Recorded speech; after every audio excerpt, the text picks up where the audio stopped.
ឆ្នាំ2026ហ្នឹងតើអធិពលឆុងគឺចូលមកពេលណាហើយអ្នកកើតឆ្នាំណាខ្លះដៃឆុងឆ្នាំបាទអ្នកកើតឆ្នាំណាខ្លះដៃឆុងឆ្នាំហើយអធិពលឆុងហ្នឹងចូលមកពេលណានៅក្នុងឆ្នាំ2026ឆ្នាំមមីខាងមុខនេះ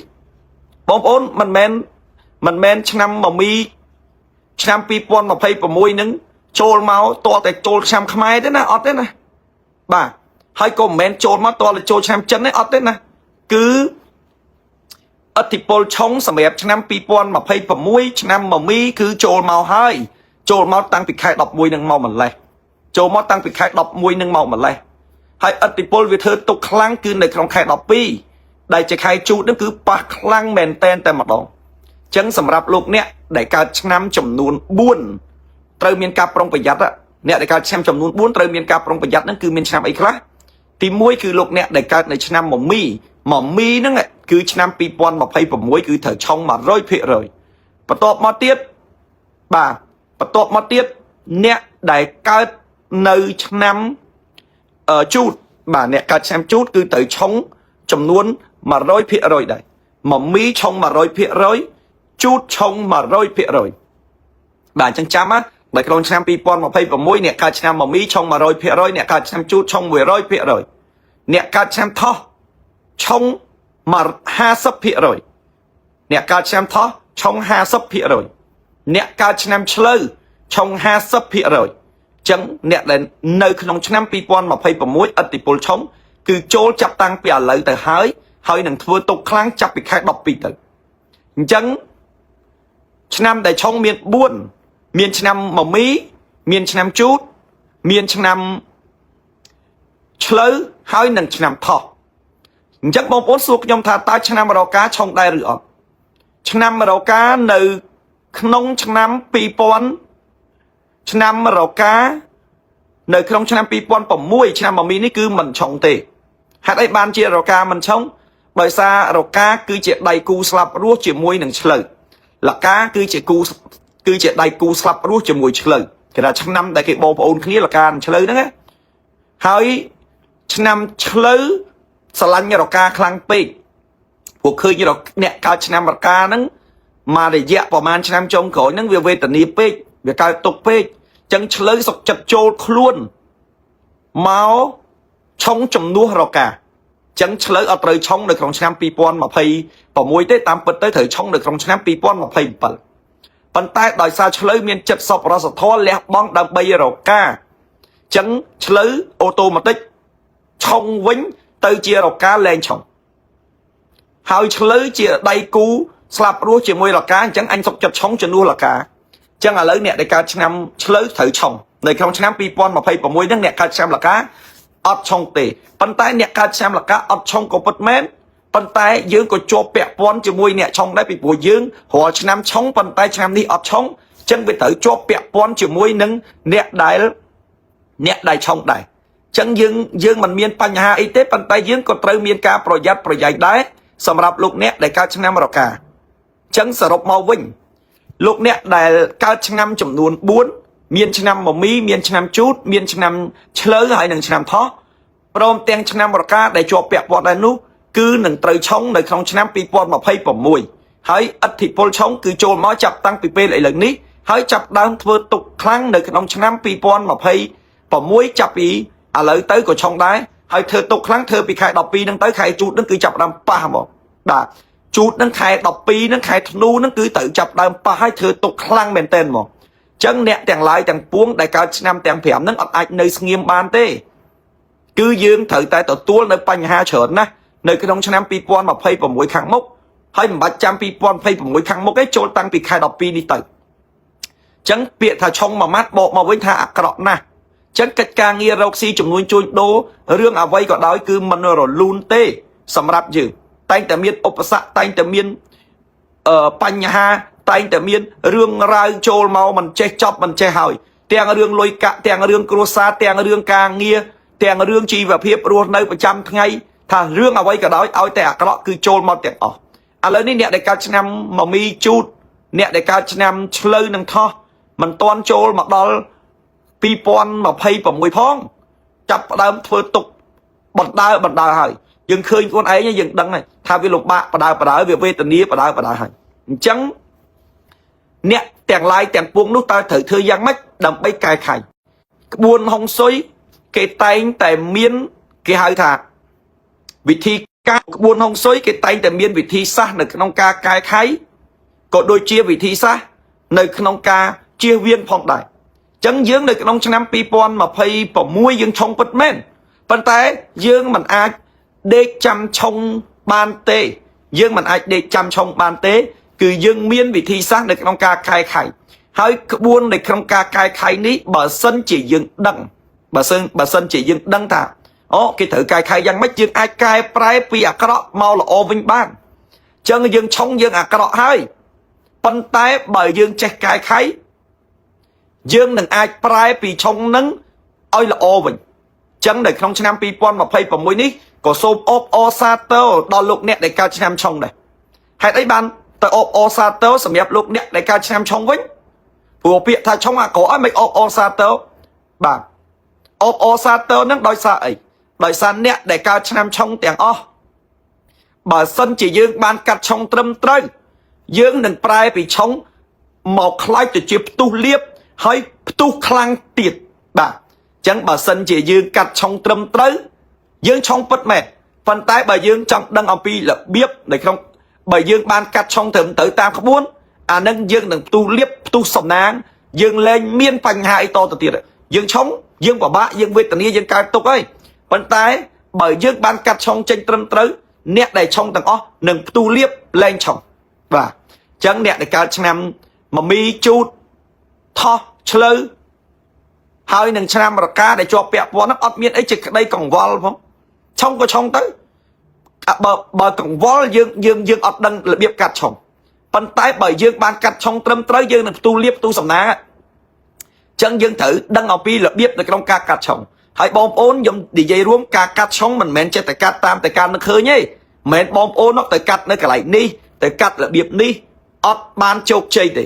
ណាបងប្អូនបត់ពិសោធន៍កាត់ឆុងតាមបងប្អូនហ្នឹងឃើញទេឆុងឲ្យកាត់ឲ្យនៅតែពិបាកដដែលនៅតែវេទនាដដែលអញ្ចឹងវិធីសាស្ត្រនៅក្នុងការកាត់ឆុងគឺគេមានក្បួនមានຂະຫນាតរបស់គេណាគេមានក្បួនមានຂະຫນាតរបស់គេគេមានយ័ន្តសម្រាប់កាត់ឆុងគេមានវត្ថុមង្គលដើម្បីយកទៅប្រើគេមានយ័ន្តសម្រាប់បិទតាមទូរស័ព្ទដើម្បីដាក់ឲ្យសុខសប្បាយឲ្យលែងឆុងអញ្ចឹងបន្ទាប់ពីយើងបានកាត់ឆុងត្រឹមត្រូវយើងនឹងផ្ទុះលៀបនៅក្នុងឆ្នាំ2026ទោះបីជាយើងឆុងក៏ដោយទោះបីជាយើងឆុងក៏ដោយយើងនឹងផ្ទុះលៀបផ្ទុះជ័យនៅក្នុងឆ្នាំ2026អញ្ចឹងបងប្អូនចង់ផ្ទុះលៀបអត់ចង់ហើយចង់បាត់ឆុងអត់ចង់ហើយចង់ក្រចង់ឆុងអត់ទេអញ្ចឹងត្រូវកាត់ឆុងចេញអញ្ចឹងវិធីសាស្ត្រនៅក្នុងការកាត់ឆុងគេមានក្បួនមានຂະຫນាតរបស់គេមានយ័ន្តសម្រាប់កាត់ឆុងគេមានវត្ថុមង្គលគេមានអ្វីគ្រប់យ៉ាងដើម្បីធ្វើអញ្ចឹងបងប្អូនកូនក្មួយបើសិនជាបងប្អូនចង់ឲ្យកាត់ឆុងត្រឹមត្រូវមិនមានក្តីកង្វល់ទេចង់ឲ្យកាត់ឆុងត្រឹមត្រូវចង់ឲ្យហេងចង់ឲ្យកាក់កតចង់ឲ្យរីកចម្រើនបងប្អូនព្រួយដែរនឹងកាត់យ៉ាងមិនភ័យលោកគ្រូមហាជុំមានរៀបចំនៅឈុតសម្រាប់កាត់ឆុងនេះដើម្បីកាត់ឆុងជូនដល់បងប្អូនក្រោយទៅពីបងប្អូនកាត់ឆុងហើយបងប្អូននឹងផ្ទុះលៀបនឹងផ្ទុះសំណាងហើយអញ្ចឹងពាក់ព័ន្ធជាមួយនឹងឈុតកាត់ឆុងនេះបងប្អូននៅរាជធានីភ្នំពេញមានពេលវេលាគ្រប់គ្រាន់អាចអញ្ជើញមកជួបខ្ញុំដោយផ្ទាល់ខ្ញុំកាត់ឆុងជូនបងប្អូនដោយផ្ទាល់ចំណែកបងប្អូននៅតាមខេត្តរវល់ការងារមិនអាចអញ្ជើញមកបានទេគឺបងប្អូនអាចតាក់ទងយកប្រដាប់ប្រដាឈុតកាត់ឆុងរបស់ខ្ញុំយកទៅកាត់ឆុងដោយខ្លួនឯងនៅឯផ្ទះបានយើងមានរៀបចំផ្ញើជូនទៅបងប្អូនហើយនឹងមានការណែនាំថាយើងត្រូវកាត់ឆុងយ៉ាងម៉េចលោកគ្រូនឹងណែនាំដោយផ្ទាល់ជូនដល់លោកអ្នកហើយសម្រាប់អ្នកឯក្រៅប្រទេសក៏អញ្ចឹងដែរក៏អាចកាត់ឆុងបានដែរនៅអាមេរិកក៏កាត់ឆុងបាននៅណាក៏កាត់ឆុងបានដែរមិនមកផ្ទាល់ក៏កាត់ឆុងបានដែរខ្ញុំកាត់ឲ្យដោយផ្ទាល់តាក់ទងជាមួយក្រុមការងារកូនសិស្សលោកគ្រូមហាជុំឆាតចូលពេកតាក់ទងទៅឬមួយតំណាក់តំណងតាម Telegram លេខ Telegram លេខ070គុត29 29 38 099 40គុត8637លេខហ្នឹងមាន Telegram អញ្ចឹងបងប្អូនអាចកាត់ឆុងចេញទៅបងប្អូនហេងផ្ទុះលៀបមកវិញអញ្ចឹងកាត់ឆុងចេញទៅហើយបន្ទាប់ពីកាត់ឆុងហើយយើងលែងឆុង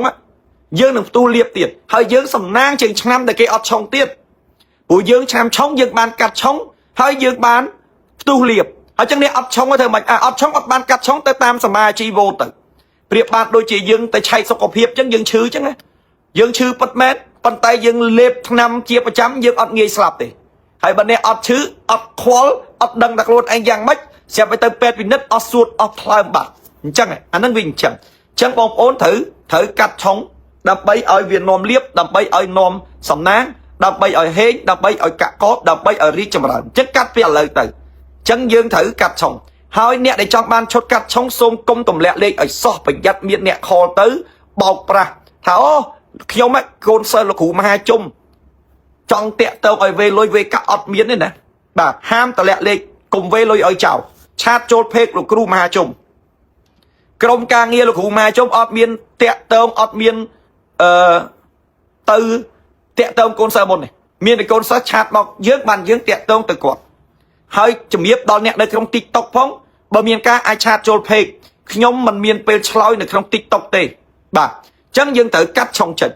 បន្ទាប់ពីកាត់ឆុងចេញហើយយើងអស់ឆុងយើងហេងសម្រាប់ខ្លួនយើងផ្ទុះលៀបហ្នឹងអញ្ចឹងសម្រាប់ក្រុមគ្រួសាររបស់យើងតើយើងត្រូវធ្វើយ៉ាងម៉េចដើម្បីឲ្យក្រុមគ្រួសារយើងហ្នឹង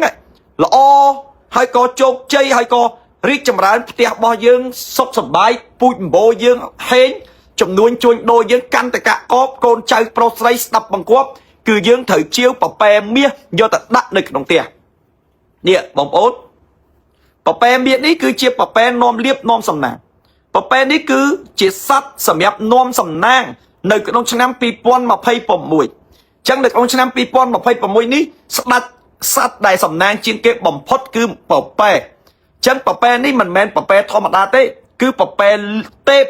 ដែលនាំលៀបនាំជ័យយកទៅដាក់អញ្ចឹងបងប្អូនត្រូវយកប៉ប៉ែនេះយកទៅដាក់ក្នុងផ្ទះទៀតយកទៅដាក់កន្លែងលក់ដូររកស៊ីយកទៅដាក់កន្លែងធ្វើការក្រោយទៅពីដាក់ឲ្យបងប្អូននឹងផ្ទុះលៀបនឹងផ្ទុះសំណាងនឹងហេងអញ្ចឹងប៉ប៉ែនេះមិនមែនចេះយកទៅដាក់ទេតើតែប៉ប៉ែត្រូវមានការឆ្លងកាត់ការប្រសិទ្ធិត្រឹមត្រូវអញ្ចឹងបងប្អូនដាក់រូបប៉ប៉ែនេះហើយបងប្អូននឹងមានលៀបមានជ័យសុខសប្បាយបាទអញ្ចឹងតែដាក់ប៉ប៉ែនេះហើយប៉ប៉ែដែលយកមកដាក់ហ្នឹងមិនមែនចេះទៅដើរជាវដើរទិញទឹកដេកទឹកប្រាឃើញគេប្រកាសណាអត់ទេណាតើតែប៉ប៉ែហ្នឹងត្រឹមត្រូវតាមក្បួនតាមខ្នាតតាមហុងស៊ុយអញ្ចឹងបន្ទាប់ពីកាត់ឆុងហើយដាក់រូបប៉ប៉ែចូលក្នុងផ្ទះទៀតលោកអ្នកនឹងផ្ទុះលៀបលោកអ្នកនឹងផ្ទុះសំណាងហេងកាក់កបហើយខ្ញុំសូមជម្រាបជូនបងប្អូនមួយទៀតសម្រាប់តែបងប្អូនកូនក្មួយណាដែលរលុយបានហើយចេះតែអស់ទៅវិញមានក្រ7ពេកហើយអ្នកដែលរកស៊ីផ្នែកលុយកាក់អ្នកដែលរកស៊ីផ្នែកបញ្ចាំណារកស៊ីផ្នែកលុយកាក់ចងការលុយដាក់អីហ្នឹងมันកាក់កបហើយក្រុមហ៊ុនមិនដំណើរការថាធ្វើស្អីក៏ដោយក៏មិនជោគជ័យដែរវាអត់លុយរហូតវាខ្វះខាតរហូតហើយមានក្តីបារម្ភថាអញឲ្យវវហ្នឹងក្រទៅព្រោះមិត្តភក្តិអញឥឡូវក្រហើយមានឥឡូវក្រអស់លេងអញ្ចឹងអញចង់ឲ្យមានរហូតចង់ឲ្យលុយចូលរហូតត្រូវធ្វើយ៉ាងម៉េចបងប្អូនមាសហុងស៊ុយសកត់ផ្ទះមាសហុងស៊ុយសកត់ទ្រព្យសម្បត្តិឲ្យរកស៊ីមានបានកាក់កបបងប្អូនជាវមាសហុងស៊ុយនេះពីដុំនេះ1គីឡូពីដុំនេះ1គីឡូយកទៅដាក់នៅក្នុងផ្ទះដាក់នៅកន្លែងទុកលុយបងប្អូនមានទូដែកដាក់ក្នុងទូដែកបងប្អូនមានកន្លែងដាក់លុយបងប្អូនយកទៅដាក់កន្លែងទុកលុយដាក់ឲ្យមាសនេះនឹងសង្កត់ផ្ទះរបស់បងប្អូនឲ្យរឹងមាំឲ្យមួយជីវិតឡើងក្របើអញរងថ្ងៃសែថៃមួយជីវិតអត់អាចបកទៅធ្វើអ្នកក្របានទេហើយបើអញក្រមាសនឹងជួយស្រូបលៀបស្រូបសំណាងឲ្យយើងរកស៊ីមានបានកាក់កបចឹងជាវមាសនេះយកទៅសកត់នៅក្នុងផ្ទះនាំលៀបនាំសំណាងហើយពិសេសសម្រាប់អ្នករកស៊ីចងការលុយសម្រាប់អ្នកប្រចាំសម្រាប់អ្នកលេខតុងទីនសម្រាប់អ្នកលក់មាសលក់ប្រាក់ហើយនឹងអ្នករកស៊ីចំនួនជួញដូរធំដាក់មាសគីឡូនេះចូលទៅក្នុងផ្ទះនឹងសកត់នឹងហៅមាសរាប់តោនមកចូលក្នុងផ្ទះយើងចឹងបងប្អូនជាវមាសនេះយកទៅដាក់ហើយដាក់មួយគូន1គីឡូហ្នឹងឲ្យប្រើបានមួយជីវិតអត់មានភ័យរឿងឆុងរឿងអីតទៅទៀតទេចឹងបងប្អូនជាវមាសនេះយកទៅដាក់ហើយអត់មានច្រើនទេមាសនេះខ្ញុំមានតែប្រហែលជា10គីឡូមាសបាទ10គីឡូមាសទេមាសហុងស៊ុយយកទៅដាក់សកត់ផ្ទះនឹងនាំលៀបនាំសំណាងជូនដល់បងប្អូនកូនក្មួយហើយបងប្អូនកូនក្មួយនឹងហេងរហូតនឹងជោគជ័យរហូតនឹងសบายរីករាយរហូតអត់ភ័យរឿងក្រតទៀតទេបងប្អូនដេកគិតតែអញហើយបងក្របើគេមានគេក្រហើយអត់មានសម្រាប់ក្រុមគ្រួសារយើងទេបើមានមាសនេះដាក់គឺស្រូបលុយគឺស្រូបមាសចូលមកក្នុងក្រុមគ្រួសារយើងអញ្ចឹងសូមជូនពរណាអ្នកកើតឆ្នាំទាំងអស់សូមឲ្យជោគជ័យសូមឲ្យរីកចម្រើនសូមឲ្យបានគេហៅថាប្រសើររុងរឿងទាំងអស់គ្នា